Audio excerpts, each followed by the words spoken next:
చిరంజీవి గారితో వర్క్ చేశారు కదా సార్, చిరంజీవి గారితో పని చేశారు కదా చిరంజీవి గారి సినిమాలకి. చిరంజీవి గారితో ఏమేమి సినిమాలకు చేశారు? అంటే ఫస్ట్ అడవి దొంగ ఫస్ట్ షూటింగ్ చేశారు. అడవి దొంగతో బిగినింగ్ చిరంజీవి గారి. తర్వాత ఏంటంటే రాజేంద్ర దగ్గర వెళ్ళినప్పుడు ఆయనతో ఎక్కువ ట్రావెల్ అయినప్పుడు ఆ షూటింగ్ వెళ్ళేవాళ్ళు, అక్కడ పరిచయం అది పట్ల ఒక సినిమా పనిచేయలేదమ్మా. ఓకే, షెడ్యూల్కి దగ్గర చిరంజీవి గారి గురించి చెప్పండి సార్. జనరల్గా ఏంటంటే ఆయన చాలా కష్టపడి ఇండస్ట్రీలో పైకి వచ్చారు అని అదేది కదా విషయం. ఎలా ఉంటుందంటమ్మా చిరంజీవి గారి గురించి చెప్పడం అంటే ఆకాశం మీద ఉమ్మేసినట్టు ఉంటుంది. ఏంటి అది మన మీద పడుద్ది అమ్మా. ఏంటి అంత ఎత్తుకి ఎదిగి ఆయన గురించి ఏం చేస్తాం మామూలుగా. అంత ఎత్తి ఎదగాలంటే అంత కష్టపడ్డాలో అంత కష్టపడ్డాడు ఆయన, అంత కష్టపడ్డారు.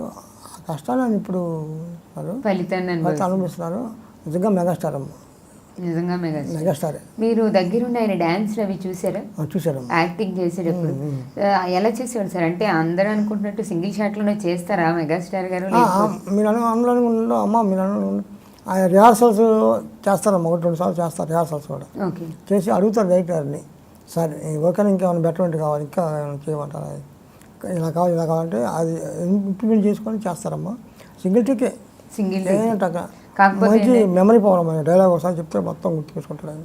చిరంజీవి గారు బాగా చేస్తారు. సింగిల్ టేక్లోనే ప్రాక్టీస్ చేసుకొని చేస్తారు, బాగా ప్రాక్టీస్ చేస్తారమ్మా. ఆయన సెటిల్ కాగానే ముందు సీన్ చదువుకుంటారు మొత్తం, చదువుకుంటారు అండి, ప్రిపేర్ అవుతారమ్మా. హోంవర్క్ చేస్తారమ్మా ఆయన కూడా. హోంవర్క్ చేస్తారు కాబట్టి స్టేజ్లో హోంవర్క్ చేసేటప్పుడే కొత్తగా ఏం ఇవ్వాలి మనం అని ఆలోచిస్తారమ్మా ఆయన.